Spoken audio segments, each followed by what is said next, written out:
A lot's happened in the last 10 years. It's a miracle I'm even sitting here now. I got a second chance. And I'm gonna take advantage of that. But I need you with me, Pete. We're gonna heal the world.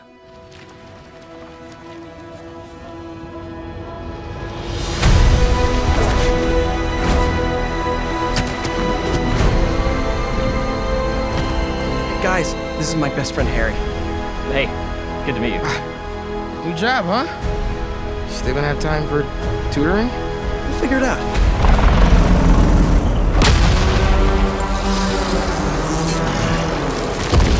I didn't know there were bears in these woods. Hey MJ, I have another name for you. Craven. He's here on some kind of hunt. You know, if you need me, I'm just a call away. Lee, you don't know what you took from me. All Miles talks about is how to be a better Spider-Man. How to help you. What the hell's going on with Pete? He's not himself. Go help him. This was our dream. I'm not going to lose him. We're going to heal the world.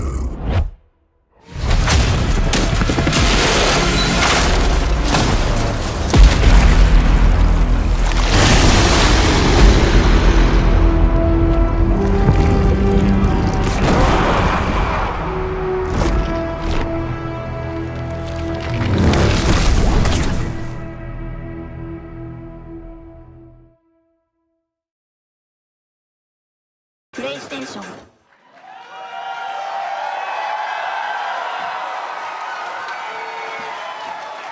What's up, everybody? Hey, let's get some more energy up in here. What's up, everybody? What about that trailer, though? Yeah. What's up, everybody? Hey, yo! Whoa! Yeah, Yuri Lowenthal, baby.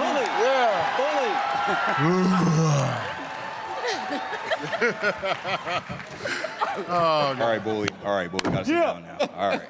What's up, everybody? Welcome to the Just had to get that out of the way. Marvel Spider-Man 2 panel. I know what you're here to see. Excitement! How y'all doing? Hey! What's up?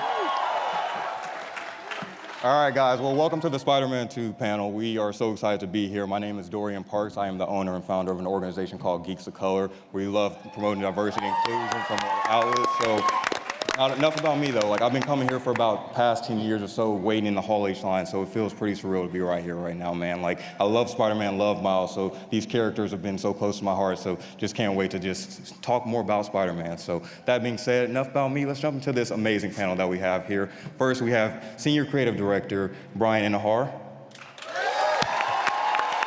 Hey, everyone. Senior Art Director Jacinda Chew. Senior Narrative Director Jon Paquette. Senior Game Director Ryan Smith. VP and Creative Director of Marvel Games, or Creative Director of Marvel Games, yes, Bill Rosemann. You know him, you love him already, Yuri Lowenthal, AKA Peter Parker. Can I just, before the camera moves on, I just want to say something real quick. I know you guys have been hearing about the strike. We are here this weekend, but we stand with, in solidarity with our brothers and sisters and everybody in the WGA, in the WGA and SAG. We are here because we are able to be here because we're under a different contract for games, but that might not last forever. So. If you want to learn more about the strike and everything's going on, the fight's going on, this is not the place. We're here to talk about Spider-Man, but there's a great panel on Saturday morning at 10:30. All your questions will be answered, or you could go to navavoices.org. I just wanted to let you know we're happy to be here, but we do support everything that's going on. Thank you. Yeah, absolutely. Next we have Nadji Jeter, AKA Miles Morales. Yeah.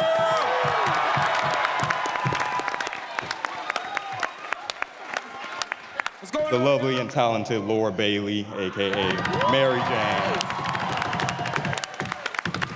And last but not least, the horror icon legend, Tony Todd, AKA Venom. Let's give one more round of applause to our amazing panelists that we have here today. Let's give them one now. Rock and roll. All right, well, we got a lot to talk about. So first, Bryan, my first question for you is, where do we find Peter, MJ, Harry, and Miles at the beginning of Marvel Spider-Man 2, now that we're in the third installment of the franchise? Well, you could find us all in the back being late to the panel because we were watching the story trailer as you guys were all watching it backstage. True, That's first true. off. So, yeah, I think what's really great about this game is that we're going to pick up roughly 9 to 10 months after the events of Miles Morales, which, if you haven't played it, it's an amazing video game by a talented team. And what's really great is we kind of have Pete and Miles. They're a well-oiled machine. They're a great team. They lean on each other. They really support each other, and they're really protecting the city. But at the same time, there's a lot of things going on in their life outside the mask. Miles is applying to college and trying to figure out how to write his college essay. And you have Pete starting his teaching career. And then you have MJ, who is still at the Bugle, but under a new leadership with the return of J. Jonah Jameson at the Daily Bugle. Damn, all right. And then Bill, so my next question is for you. So can you talk about the dynamic of these characters and how, working with Insomniac, they're keeping the authenticity of the DNA of the core of these characters while still making it their own? Awesome, thank you for the question. First of all, thank you for coming. Yes! So, the heart of our Spider group, these characters, they're a lot like the people behind the scenes. We all are the best when we are together. And when it comes to being authentic, what's so fun is that sometimes you get on this side of the desk, right? But then you realize everyone here, we're all fans too, right? Yeah. So everyone knows and loves these characters. And so it all comes from the heart. It all comes from, we're looking at the comics, we're looking at everything. We're looking at where our game is, where it has come before and where it's going. So this whole team, it all comes from love. And then the characters, of course, are interacting in different ways. As Bryan said, they're all at a point where they got to make big decisions. And when something huge drops into it, those decisions kind of get fractured and cracked, and they have to rely on each other to get through the growing darkness. Absolutely, and just piggybacking on that, can you talk about, as this is the third game in the franchise, can you talk about the collaborative process working with Insomniac and how that's evolved over time? Well, what's so awesome, and this is actually before and after the whole pandemic, is we're about 10 minutes away from each other. And so we would get together all the time to look at things, just have lunch, talk about stuff, talk about our favorite Spider-Man stuff. And so I think that leads to what you feel in the game, the authenticity. So together, working all together, we're all one team. We all love the characters. Our goal is to make something that you love, that when you play it, you say, this was made by fans for fans. Absolutely. This is a love letter to these characters. This is the game I always wanted, and now my friends, my family can all see why all of us were huge fans of these characters for years and years. So it all comes from love, and we come together, like the hashtag says, be greater together. Oh, yeah. And John, my next question is for you. With the new villains that we've seen in this game, confirmed villains with Kraven, Venom, and Lizard, can you talk narratively why you felt those choices for those villains were important? Yeah, well, I mean, boy, what a trailer, huh? All those villains, like, there's a lot. But for us, it really started with Kraven. He's our catalyst for the story, right? Like, before the game starts, he's halfway around the world being Kraven, hunting, trying to find the ultimate prey. And he watched from afar as the events of the first two games occurred. And he decided, you know what? There's a lot of stuff going on in New York City. That might be my new hunting ground. So, like I said, Kraven's a catalyst for everything happening. When he comes to New York City, a lot of things start going wrong. We have Lizard coming out. We have the symbiote coming out. And as you saw briefly in that trailer, Miles is forced to come face to face with the Mr. Negative, the guy who killed his dad. So there's a lot of drama that's happening in this game. Absolutely. And Jacinda, my next question for you. So I think one of the things fans really appreciate about both of the games is just the environment, just the lived-in cities, that it feels like a character in its own. So can you talk about how you elevated that with this new game, especially with the PS5 technology and the new locations that we'll see, like with Coney Island and Queens and stuff like that? Totally, yeah. We're super excited to finally be able to bring Brooklyn and Queens to our fans. Obviously, Miles is from Brooklyn. Peter is from Queens. Not only does it increase the gameplay space, so there's a lot more places for you to swing to, but it also has some really cool, obviously Marvel landmarks, as well as New York landmarks. For example, I know in Queens, everybody has wanted to visit Aunt May's house and perhaps see where Peter lives. I know a lot of fans had wanted to interact with that space, so just being able to like walk in and see where he lives is incredible. Oh, and there's a picture of Aunt May's house. The other thing that's really cool is it's introducing a lot of cool landmarks like the East River. So as you could see in our gameplay trailer that we produced a while back, you can now chase the lizards on the East River, which is awesome. And personally, for me, I just love seeing the Brooklyn Bridge, the Williamsburg Bridge, and being able to just swing across the water. It's an incredible experience. Lovely. And I got a follow-up question for you, Jacinda. Just speaking of our two Spider-Man heroes that we have, can you talk about the suit upgrades, the suit designs, and your choices with that? Oh, totally. So the suit designs always reflect what's going on with our Spider heroes. And it's been about 9 months since the last game. And as the heroes evolve, it's really important to evolve their suits. So when you look at Peter, he's been through a lot, obviously, with his mentor turning out to be Doc Ock. But he's also grown really confident in his powers. So what we did was we just made his suit feel a bit more confident. So the biggest thing you'll probably notice is the color. The colors are more vibrant. The red is that cherry red. The blue is more saturated. So it really pops off the screen. And I feel like that's that confidence that Peter has as a Spider-Man. And then with Miles, obviously if you played the Miles game, he's just gone off of this adventure and challenge that he faced with Tinkerer. And that also reflects how he's also coming to his power and feeling more confident. So we just made his suit more sophisticated and clean. So we made a lot of the red details a little bit skinnier. We added the red stripe to his arms, and then we added some of that red detailing to his feet. So it just makes him feel overall more sophisticated and more confident, which is exactly where he is when you see him with his new powers. Love to hear it. And Ryan, my next question for you, just following up with the new locations, can you talk about how the new traversal techniques that we are implementing in this game affected your approach to this and how you elevated it? Sure. I mean, one of the interesting things with Brooklyn and Queens is you're not always surrounded by skyscrapers anymore. And so we thought, what's a really great opportunity? Something we've seen on comic book covers, we've seen it in the movies, we can add the web wings. And that's really changed how we look at traversal. Swinging is always our Spider-Man core. That's where we come from. But what we did is design the web wings so that we could integrate them and weave them in with swinging. You gain height and you build speed between swinging and the web wings, and you go back and forth and really kind of weave your way through the city. It's really fun. In Brooklyn and Queens, there are some lower spaces, there are some new spaces, but you have to get between Manhattan and the other boroughs by crossing the river. So that's another opportunity where we could really, we added these things called jet streams or wind tunnels. You really build speed there, and they just shoot you right along when you're on the web wings. It's really fun, and it's one of the chances for us to really push the power of the PS5 there and hit a level of speed that we hadn't had in the previous game. It's really added a new dimension to what we can do with traversal. And just speaking about pushing the power of the PS5, can you talk a little bit more about the game mechanics with this, especially with the symbiote and how the techniques and combos are evolving? Yeah, sure. For us, when we looked at it and what are we going to do with the symbiote in gameplay, it's really about power and transformation. And we saw that, I think, in the gameplay trailer we did a few weeks ago.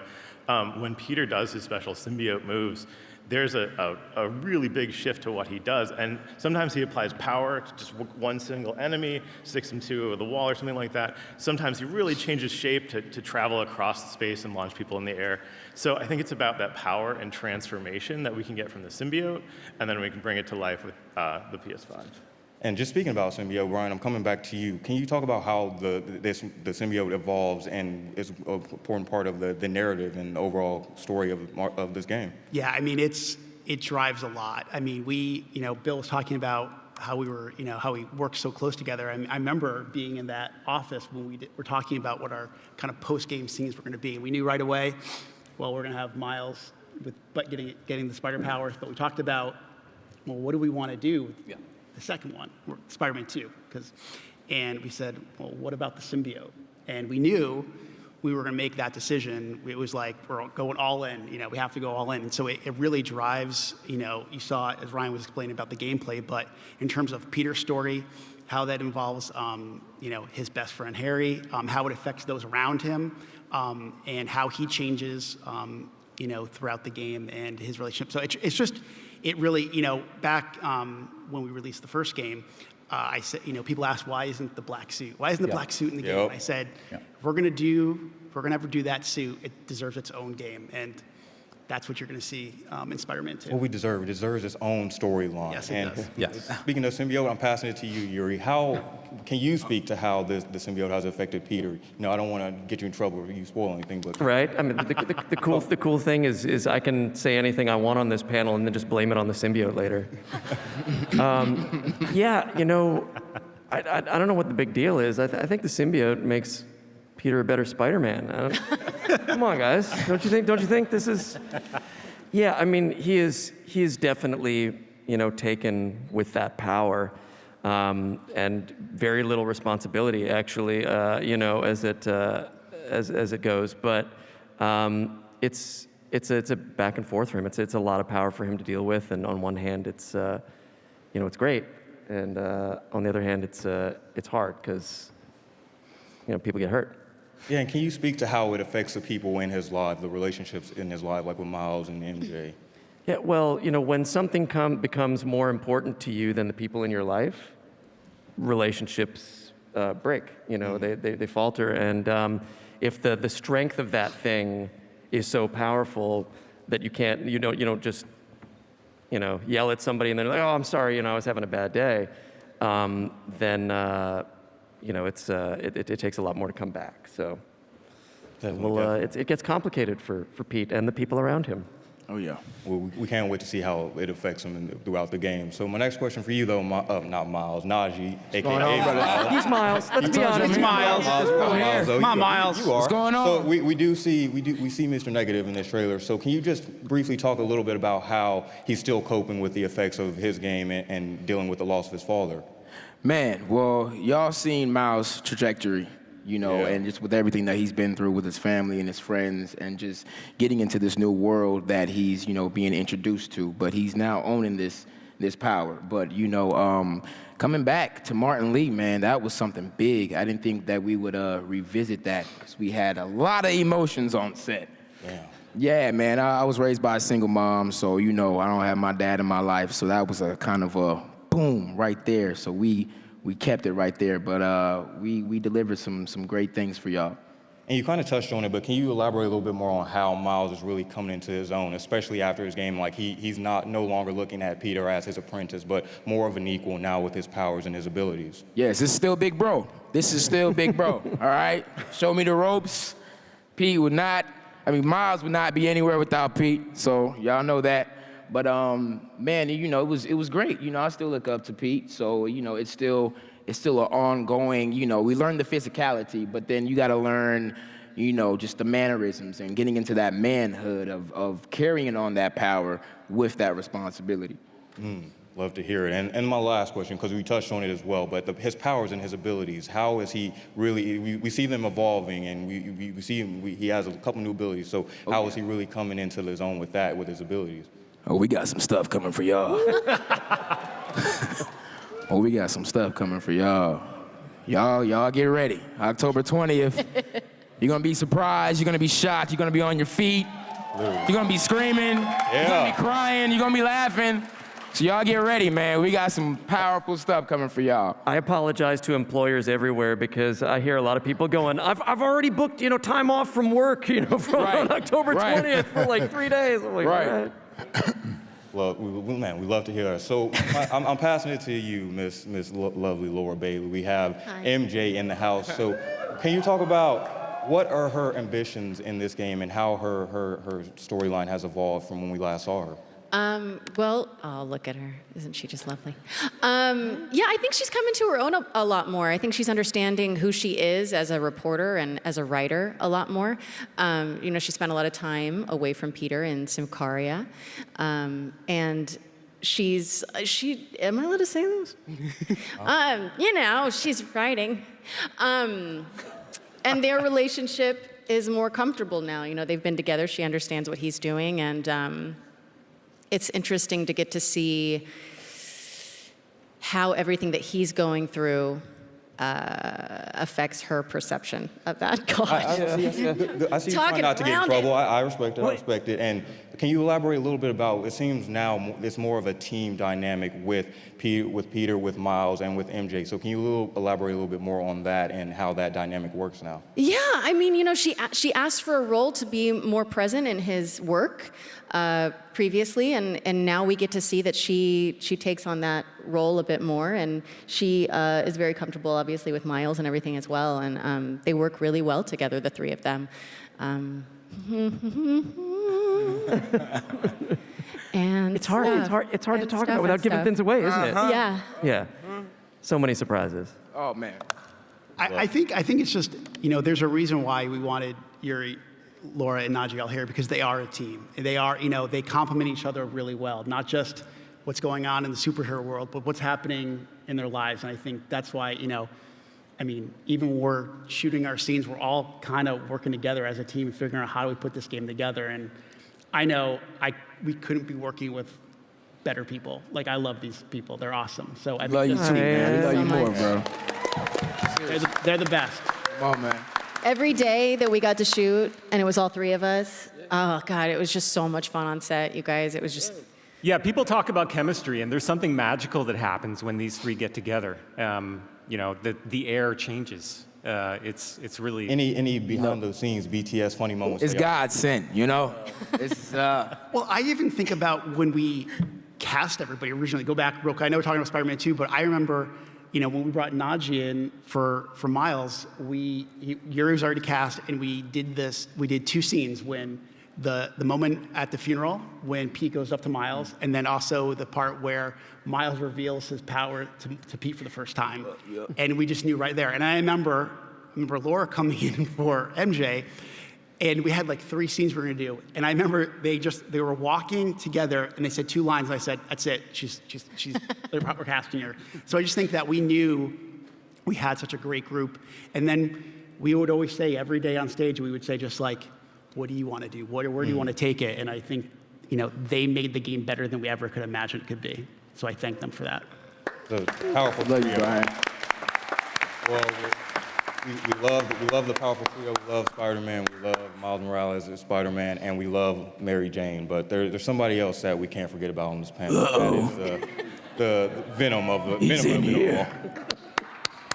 Tony Todd. It's truly an honor to have you on this panel right now. Let's get Well, I'm not really Tony Todd. I was sitting here. I'm an AI. No, I've been a gamer since high school. I mean, I went to college hustling paintball and ping pong, and I think I go back with gaming systems all the way to Intellivision, to Dreamcast, to the early, and I collect consoles. Dreamcast. I started as an actor. The voiceover role came to me through DC. One character led to another, Zoom led to Dark Side, and then some other stuff, and then all of a sudden I get a call from Insomniac to test drive Venom. And I gotta say, it's been the most exciting voiceover journey that I've had to date. Yeah. Bryan, can you just talk about the casting of this? I know is there a story or something along how this happened? Oh yeah. So I remember we cast a lot of the characters pretty quickly. Like obviously we had Miles, Peter, MJ, and then early we actually like right before COVID I think we cast Kraven, and I knew I was putting off Venom. I was just putting it off. I was like, I know there's already there's gonna be so many opinions, what people, and I know I was scared to death. And I remember Patrick, our dialogue lead, was asking me, like, well, what are you looking for? And I said, I don't know. And then I remember just happened to be on the internet one day, and I was listening to one of the, I think it was the Candyman, the new Candyman trailer, and I heard Tony, and I was like, hey, if we could get like a Tony Todd, that would be the one. And then a couple weeks go by, I don't think anything about it, and Patrick messages me and goes, you're not gonna believe this. Tony Todd's interested. And I remember he sent a real quick tape in, and it was like, sorry, Tony, it was really bad, like, audio quality, but it took like 3 lines, and I was like, that's it. Just, please hire him. Please, whatever he wants, give it to him. And I think you all know, based on what you heard, he's incredible. You brought it to a mocap session, a PCAP session, and you're like, dude, listen to this. Yeah, we get on stage. Everyone's whispering to us, Tony's here. Tony is here. We were freaking out. We were freaking out. We have a wonderful. There's 4 of us here from Insomniac, but we have so many Insomniacs who are putting so much work into this game. And I just want to say, if they're somehow listening to this, somehow, thank you for all the work that you guys are putting into it right now. It's incredible. The work they're doing to finish this up. It's just, I call Insomniac my second family because we just put so much into this. And you can imagine when you're in your family, everybody has opinions, right? Yep. And I think it's probably the only decision I've ever made being a creative director in 10 years where I just said, Tony Todd is gonna be Venom, and everybody said yes. So, it's just, it's been, going to those VO sessions and just listening to Tony. Even when we did the trailer, when he said, yes, we will, I was like, oh my God, it's been awesome. Yeah. As soon as I heard Tony got cast, I was like, oh, sign me up. Like, that's money. And ever since then, now we're here and Tony's here. It's incredible. And so my next question, though, for you, John, is can you just talk a little bit about Venom's motivations and his personality in this and why is he so important to the narrative of this game? Well, Venom is a symbiote, right? And I think the thing that a lot of symbiote stories have in common, and the reason why I think we connect with them really well, is that it's a simple human story. We all have a darkness inside of us, right? And even you, for front row, I know you got a dark. Even Laura Bailey has darkness. Oh man! Like what? If you're in traffic and you're in front of you, you don't use your blinker. Oh my God. Oh well. Yeah. Anyway, so we kind of started with that, and when you have somebody like Yuri or Peter Parker, who has such a great heart, and then you put the symbiote on top of that, it really brings out the dark parts of what Spider-Man is about, power and responsibility. You heard Yuri talk about it a couple minutes ago. And what happens in the story is that sense of responsibility starts to go away, right? Like we've built up this spider team that works well together, but Peter Parker at some point in the story starts to think he can do it all himself. He's got this power, right? He doesn't need his team. There's all this stuff to do in the city, and he starts to push people away. And that's when, Miles and MJ, you heard it in the trailer, there's something wrong with Pete, right? So it's really interesting when you bring the symbiote into, these relationships, how it really challenges them, not just externally, because there's cool powers. Ryan was talking about having that control in your hand. Oh my God, it's amazing. But the people you love around you. Yeah, and with the iconic look, Jacinda, can you just talk about how your approach was to just making it feel like it's its own, but still having that Venom essence? Like he's swole, he's got the tech with him. So Venom's swole. Y'all ready for that? Venom, he's swole. So can you just talk about your approach with this? Sure. So as John was saying, the symbiote is normally an allegory for the darkness within. So when you're thinking about a character like Venom, you have to think about everything that Venom is that Spider-Man isn't. So where are the differences? So if you look at the Venom design, obviously he's black and white. He doesn't have all the color of Spider-Man. He's got his white spider, but it's his very own unique white spider. He's got the claws.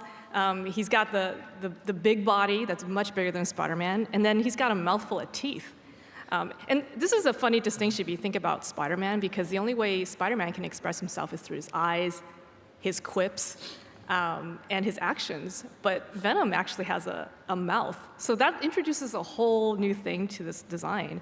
And one of the first things I asked Bryan when we started on this game was I asked him, does Venom actually talk? Because if Venom talks, does he have lips? I keep awake at night thinking about these things. And then, does he smile? How much is he talking? Does he use his mouth for attacks? So we had to really think about things like that. And not only that, but then because he's made out of this symbiote material, what exactly is it? And there's a fine line between making Venom into a slime monster or making him into a tentacle monster. Right? And the mouth had a lot to do with it as well. So in some ways, we actually got rid of some of the human anatomy and got rid of the jaw hinge when he opens his mouth because we want to make him look semi-liquid. And you'll see this also when the symbiote doesn't have a host, because we had to make sure that the symbiote wasn't really drippy. So we made a rule that he doesn't drip, right? The symbiote doesn't drip, because if he was, he'd be slime. But if you strike the symbiote hard enough and you inflict enough damage, then yes, you will see impact. So that's kind of how we thread the needle between making him look liquidy or semi-liquid. And then the last thing that's interesting is, Dorian talked about how swole he is. That actually was a really fine needle to thread as well, because, we know he's buff, but how buff is too buff, right? Because we need to make sure he's really big, powerful, intimidating, but at the same time, he's also very nimble as well, and he's fast. So we did a bunch of sketches where we had a wide range of body types where, sometimes he's huge, and sometimes he's really skinny. And then what made the most sense in terms of his moveset, and there you see, they pulled up the concept. Yeah, so we were just like going really wide, going really skinny, and it's somewhere in the middle is what we picked, and this is what you see in our statue in the game as well. So, but definitely a lot of like what he does and what he represents informs his character design. And what's so awesome about working with everyone here? Not only is everyone so thoughtful and puts in the hours and scrutinizing and really thinking, who are these characters, what do they represent? What I also love about the whole team is they're very respectful of the core ingredients and paying attention to where did the characters come from and looking at the source material. But at the same time, everyone really has embraced the idea of, but let's take some chances. Let's do what the story dictates. Let's do what what feels right for the gameplay. So what will be the awesome wish fulfillment for the players. So it's that idea of completely authentic, but let's take some chances. Let's try some things new. So when you play the game, you're like, wow, I know these characters, but I've never experienced them like this. And then that leads to surprises. You don't know where the story is going. You don't know what's going to happen. And so I just love it. I just love it. The respect, but then the bravery to try new things and make the story, the characters, and the game their own. Absolutely. I think you guys have nailed the park on that with these first two games, and I expect greatness from this one as well. We got to be great together. That's what the line is. So I had to check in on Yuri a couple of times on stage, y'all. So he really, really goes into it. So y'all gonna be in for a treat. I had to stop like, Yuri, come on, you good? You all right? You okay? Bring it back, Yuri, bring it back. All right, yeah, man. And just speaking about the approach and the design of it, Tony, I'm coming back to you. Can you talk about your approach to bringing the voice of it to life and how you approached it? Well, I had a lot of help in the booth. Shout out to Chris, who vocally directed us all, but she really made me dig deep.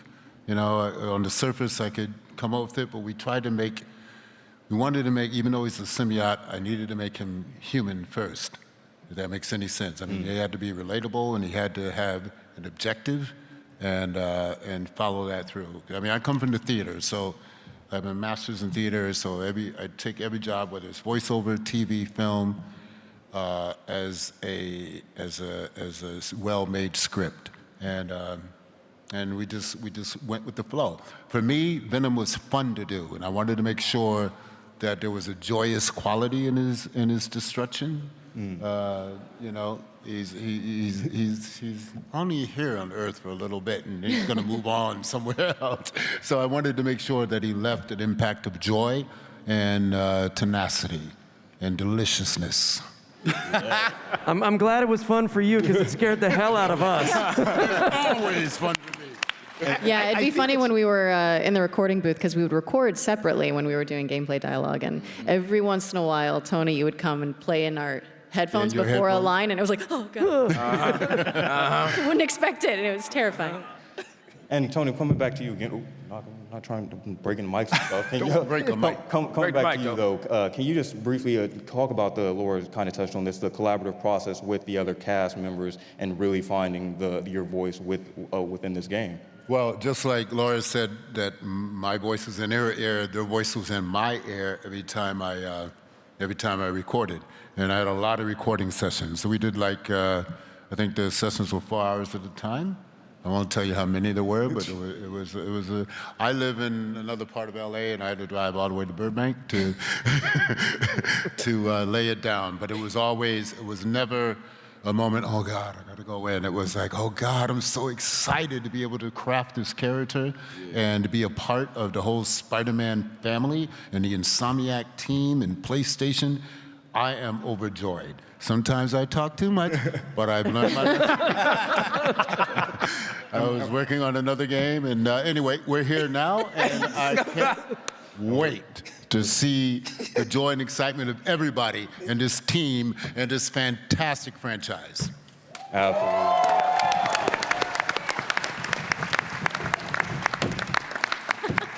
And Bryan, I'll come back to you real quick. What was that like when you heard Tony voice his lines for the first time officially, and what was your initial reaction?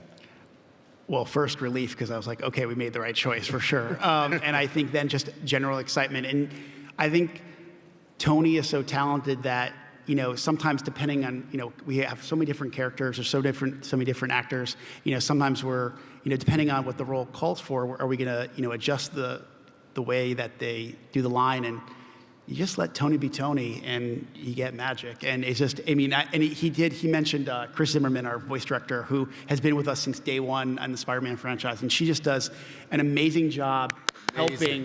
Yeah. Shout out to Chris Zimmerman, yeah. That's awesome. She does a great job of not just directing our actors, but also like really just diving into the material and wanting to know what the motivation for the character, where we are in the game, like really understanding. I think that just, you know, in her working with Tony, as Tony mentioned, has just brought out the best. And, you know, to me, is going to be, you know, a really signature performance of Venom that you've seen. We cannot wait. Amen. And Tony, coming back to you, what was your initial reaction when you saw your character and you saw your voice coming out of it for the first time, like finished, polished version of it?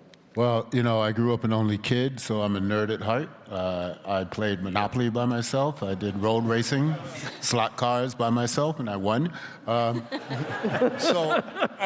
You know, it was like a gift come true to be able to cement myself in the whole voiceover family and world and meet new friends and conquests. And I'm still pinching myself because I'm a gamer, and I'm telling you, I can't wait for this monumental masterpiece to drop. That's right. Sizzle. 90 days? Is it 90 days now? What are we at? 90 days? I believe so. 90 days. Oh my God. Oh yeah, we're shutting it down. October's right around the corner. I've already taken off work for the next couple of weeks just to make sure I'm playing that. Oh yeah. And so Kids, Tony, parents, we apologize in advance. Tony, we have another section coming up, but I'd be remiss if I didn't ask you, can you do the iconic "We Are Venom" line for everybody in the crowd? Lord. Bring us all out. What do you want? No, okay. We are Venom.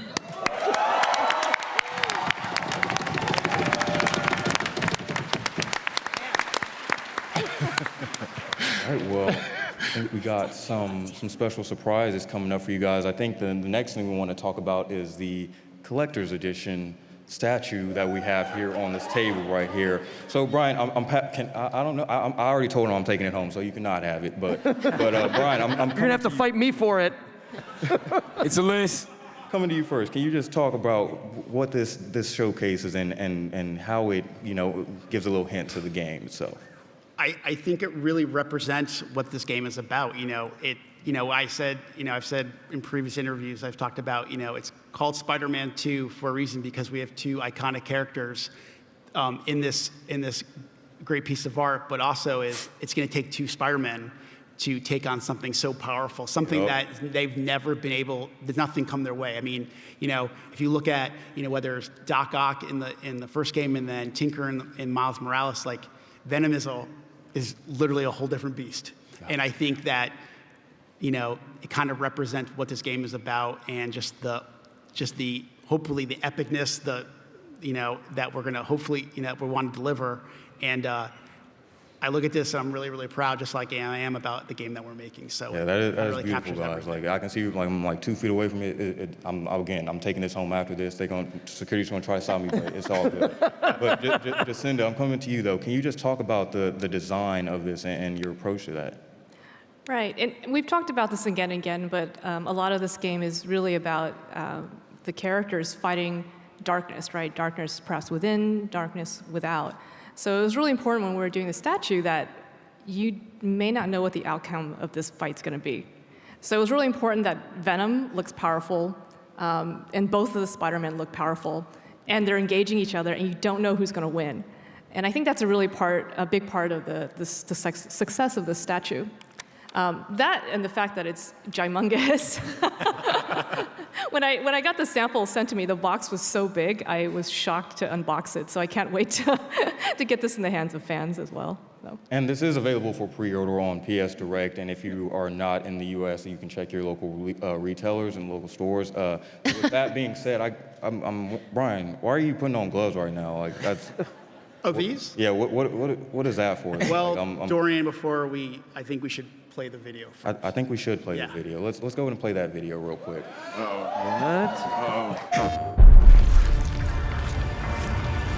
Miles, I need your help. What is this stuff? Wait, Pete, I got an idea. Nice! One more time! On 3! 1, 2, 3!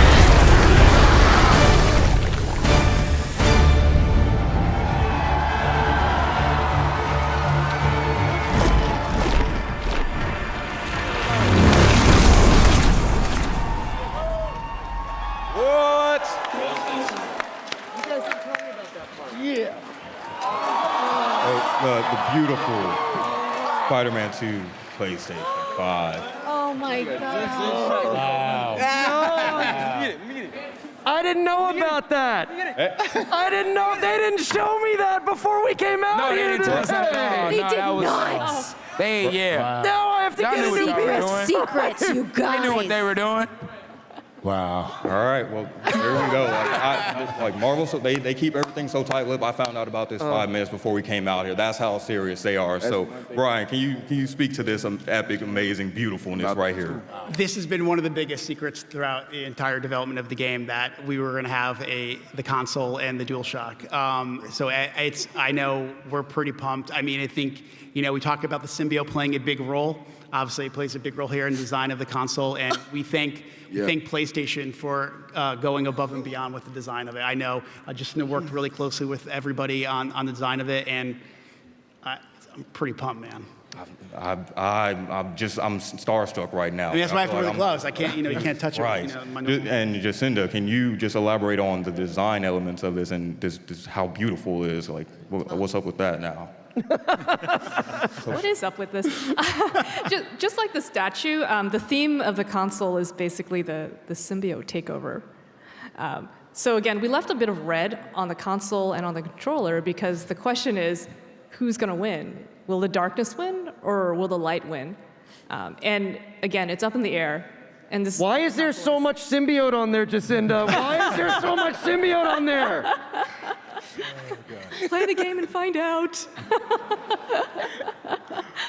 And Bryan, I think we have a little bit more details on the not just this PS5, but is there a couple more details you want to talk about with where people can buy this or how they can get? Yeah, so you can actually start pre-ordering next Friday. So the 28th, you can start pre-ordering. Yeah.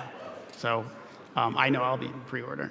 I'm already. Or I'm just going to take this one with me. And also, so last thing, if you guys do want to pre-order now, make sure to get that. Go to PlayStation.blog. You can pick it up then. Pre-order it on when it does debut. I know I am. And so that pretty much wraps up most of what we want to talk about, but we do have some one more thing we want to just reveal. We got some Mondo posters. We want to talk all things Mondo, but before we do that, I just want to say thank you again to the incredible panelists that we have out here. Yes, thank y'all for having us. Absolutely. Thank you.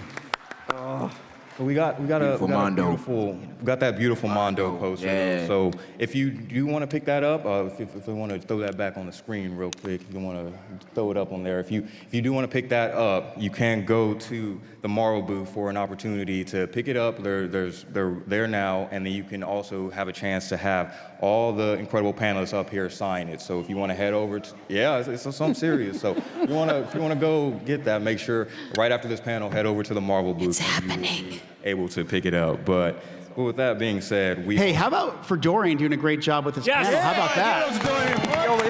I hear somebody say my name. Y'all want to hype me up? Hey, Dorian Parks. And how about for our? This has been a surreal moment, but Yuri. How about for our ASL interpreter over here, who was working overtime? There were a couple of them.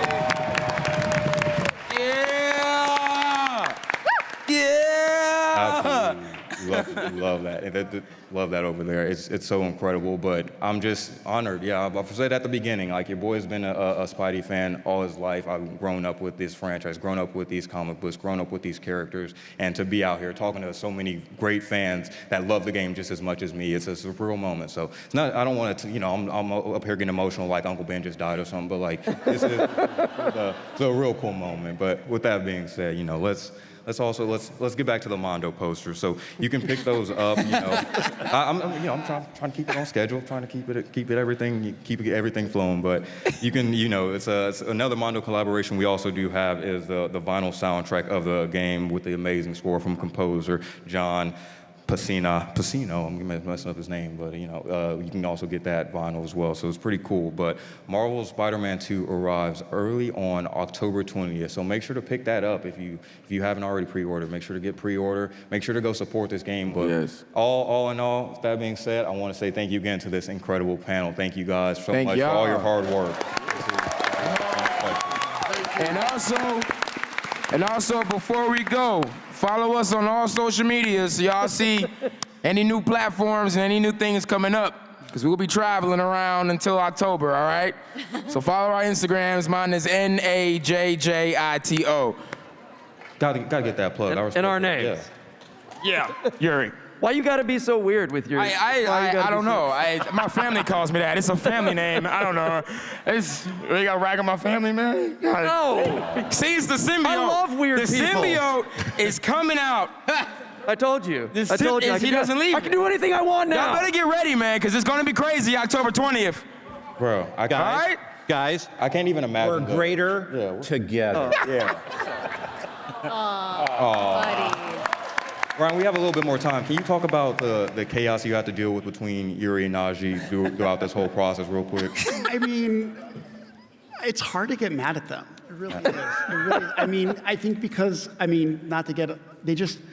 we trust them implicitly with this character. It's just like, hopefully Bill has talked about, letting us work on this franchise that I think we can say we've all been fans since we were little kids. And, we talk about, it's cliche to say, but in ways we feel a lot of responsibility to make this. And every day, whether we're, we're working, talking to each other over Slack, or we're on the performance capture stage, or just even texting each other on a random Saturday afternoon, like we have the best jobs in the world. Like we get to be big kids on set. To be honest, we get to just use our. If someone asks me, he's like, "What's your job?" I'm like, "I'm just a big kid." Yeah, absolutely. So, it's the best. Couldn't ask. As Bryan said, and as everyone has used the phrase, it does all come down to power and responsibility. Our power, if you will, is We get to work with all these great people, so talented. We get to make a video game, like just that is awesome. And we get to now make the Spider-Man game and games of our dreams.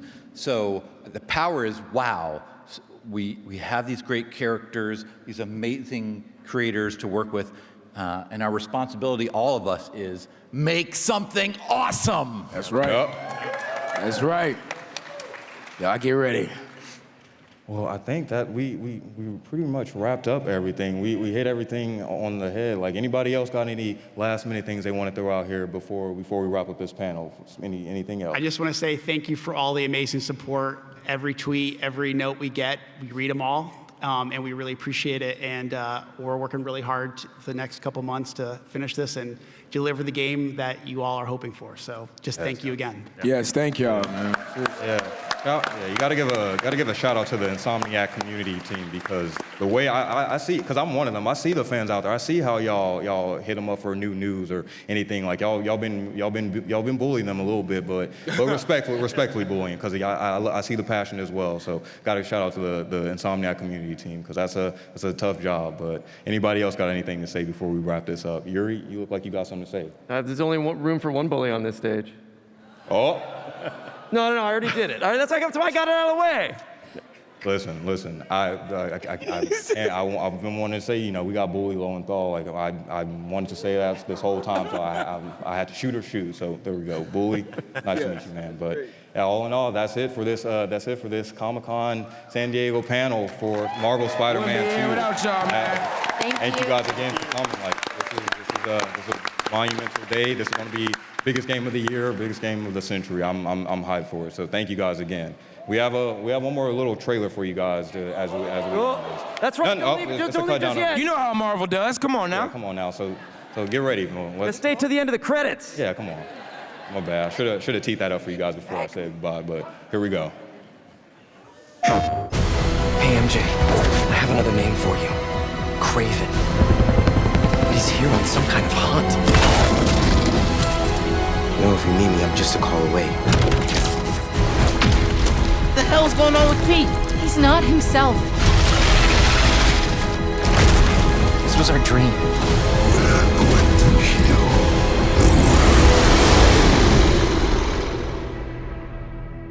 PlayStation. Thank you guys for coming out. Make sure to head over to the Marvel booth to get a signed Mondo poster, and be great together, baby. Love y'all. Thank y'all so much, man. PlayStation.